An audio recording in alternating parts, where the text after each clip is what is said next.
Alright, PokePals. Today isn't about Pokemon. It's about a card game that I really enjoy playing, and if you're into... You don't need to build decks. Your deck comes in the packaging. And, I mean, you know, sometimes you won't get the best deck, but the fun about this game is you're kind of opening the deck and you're learning how to play the deck as you go along, and you can get better with specific. The game's so complex. I love it. Each deck is different. You're not going to get the same deck as somebody else, which is fantastic. So today we're going to open up a Keyforge Unchained deck.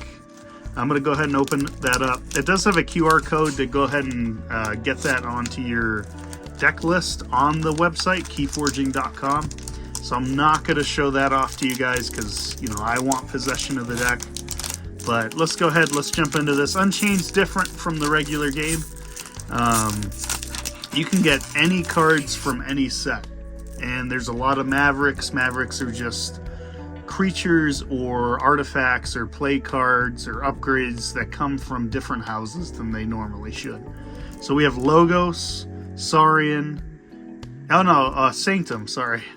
Sanctum, Mars, and Saurian. And the name of the deck is Alice Boathouse Predator. Well, let's see if we're going to be a predator with this deck. Let me go ahead. I'm going to open it up real quick. I don't want to show off the code card. Yeah, Mars, Sanctum, Saurian. So just give me a second here. I'm going to get this open. Just kind of peeking right now. Ooh, we got some cool. All right.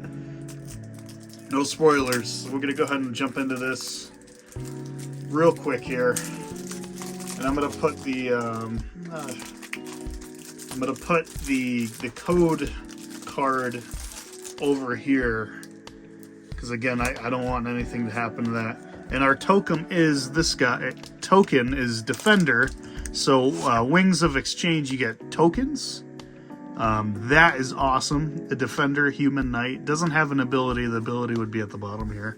So let's go ahead and jump into this. So we have Orator Hisario. Deploy, ready, and exalt each of his neighbors. For the remainder of the turn, they belong to House Saurian. That's actually really good in the game. So that's an awesome card to have. Inspiring Oration. I'm going to assume that comes with this guy. Exalt a friendly creature. Make a token creature for each amber on that creature. That's if we can get a ton of amber on one of our creatures, we could have a ton of token creatures. Tectonic Shift. Divide each player's battle line in half as evenly as possible without changing the order of creatures. For each battle line, destroy each creature in one of the halves. Kind of a board wipe there. Legion's Marts. Play for the remainder of the turn after you use a dinosaur creature. Deal 1 damage to each non-dinosaur creature. That's a good card. Alpha. Until the start of your next turn, creatures cannot reap. That's a good one. So Alpha means you have to play it as your first action. You can't do anything before. Look at that guy. I haven't seen that guy, and that's out of Worlds Collide, I'm pretty sure. Enemy creatures cannot reap during your opponent's next turn. After enemy creatures cannot fight during your opponent's next turn, and that's after you either fight or reap with this guy. And he's got a lot of power, 6 power. That's really good. Alrighty, move 1 amber from a friendly creature to your pool. That's a good one. Humble, and it's got a damage pip. Exhaust a creature. If you do, move 3 amber from that creature to the common supply. That's good. So we could put a ton of amber on one of our guys and then move it off with this card. That's awesome. Exile. Give control of a friendly creature to your opponent. If we have a way to destroy, you know, after giving that creature over to our opponent, this would be great. And we got a mutant dinosaur. You may exalt Demosaurus if you do deal 3 damage to a creature. And destroyed steal 1. That's a good card. Awesome. Move 1 amber from a creature to another. It doesn't say, you know, our creature to their creature. So this is actually a really good card. Awesome. Capture 1 after you fight and reap. And that's a Maverick from Dis. Only reason I say dis is because it says demon, and usually the demons are in dis. That's sick. Ooh, we got a Grim Reaper in Sanctum. If you're haunted, the Grim Reaper enters play ready. You are haunted if there are 10 or more cards in your discard pile. After purge an enemy creature and a friendly creature. Whoo, you can get rid of some of your bad creatures if you had to play them. And then on top of it, you can purge one of your enemy's creatures. The Grim Reaper is awesome. That is awesome. And then we got a Dodger. I want to say that's Shadows, but it might be Dis. And that's from Call of the Archons. So the first set. That's a Maverick. After fight, steal one. That's awesome. Alright, this creature gains. You may use this creature if it belonged to the active house. That's very important. So the whole point of the game is you're playing... When you go into your turn, you're going to call a house Sanctum, Dis, or... Well, our houses are Sanctum, Saurian, and Mars. So if you play this on one of our creatures out of house, then we can use it in-house when we're playing in our turn. That's awesome. Alright, we got Mother Northel. Move 1 amber from a friendly creature to your pool. That's amazing. It's got elusive too, so it takes 2 hits to hit. That's pretty good. Destroy a potion of invulnerability for the remainder of the turn. Each friendly creature cannot be dealt damage. That's really good. If you want to fight with all your creatures and not lose them, Potion of Vulnerability is awesome card. Sir Maros, he's awesome. After your opponent gains amber by reaping, Sir Maros captures it. He's good. And we got ways to take that amber off, put it into our pool, and or put it to the common supply. So that's really good. Allsmaster, deploy Taunt. Each of Allmaster's neighbors captures one. That's good, because Taunt, you have to attack this first if you're trying to remove it through fighting. And on top of it, deploy, we can put it anywhere in our battle line. That's an amazing card. Numquip the Fair. Destroy an enemy creature. Repeat this effect if your opponent still controls more creatures than you. That's good. And you play this? What set is that? Is that Call of the Archons? I've never seen this card before. That is crazy. Wow. Techno Knight, so we got another mutant.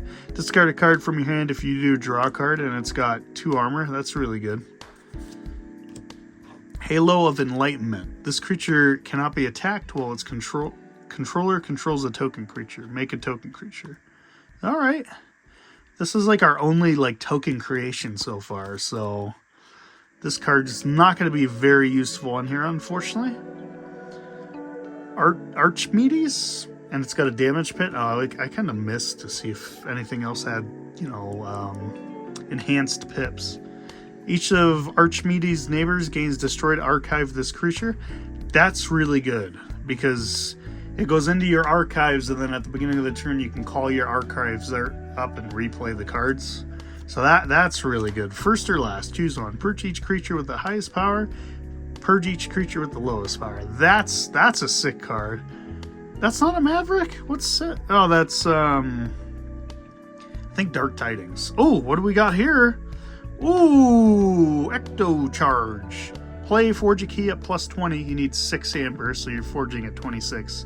Reduced by 1 for each card in your discard pile to a minimum of 6 if you do purge Ecto Charge. So you can if you have most of your deck in your discard pile, you could forge at 6 during your turn, which is really good.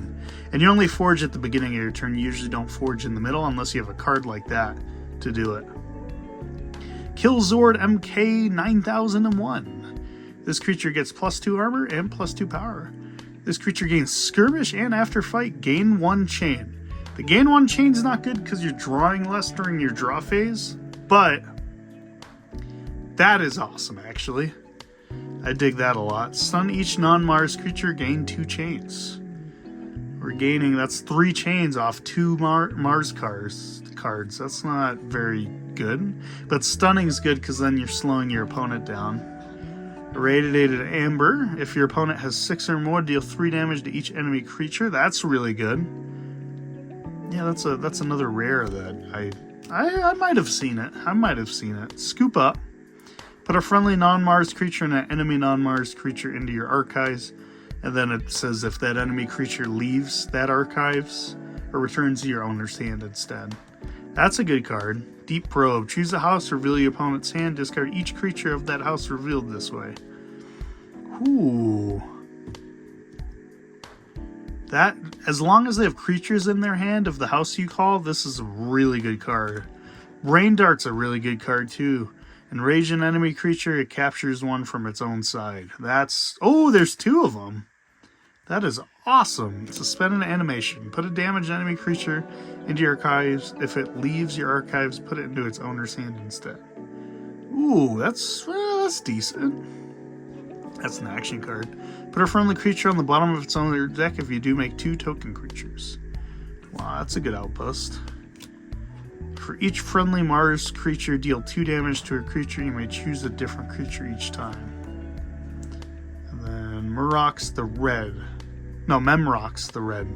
Your opponent's cards cannot leave your archives. Gain 1 amber for each card in your archives. That's really good because we got a lot of ways to put cards into our archives and their cards into our archives. So I think the deck's actually pretty good. This Mothership support. How many Mars creatures do we have? 1? We have 1 Mars creature. Ugh. That's not that great. And then how many creatures do we have in Sanctum? 2, 3, 4, 5, 6, 7, 8. Okay, you have 8 in Sanctum, so that's 9 creatures total. Then let's check Saurian. We got 1, 2, 3, 4, 5. So we got 5. We got 5 in Saurian. So you got about 5 plus 8. You're looking at about 13 creatures. Not that good when you want to be doing stuff with creatures. And we only have 1 way to make tokens in this deck, which, again, I mean, I don't know how important the token would be. Where did I even put the token card? I don't know where that went, so I gotta look for that. But, yeah, you know, I'm gonna give it a try. I can't wait to give this deck a try.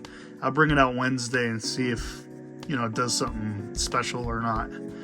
But the 2 anomalies, awesome cards. This one's awesome, and the other one for Mars is awesome as well. I don't know, pretty good deck. I mean, we'll give it a try and see. Really fun game. I'd recommend getting it. Decks only cost about $10. If you want to be cool and get Age of AOA.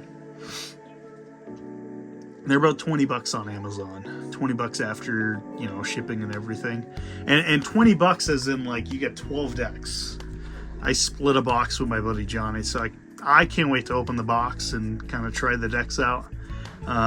Some decks do kind of suck out of that set. That's kind of why it's so cheap.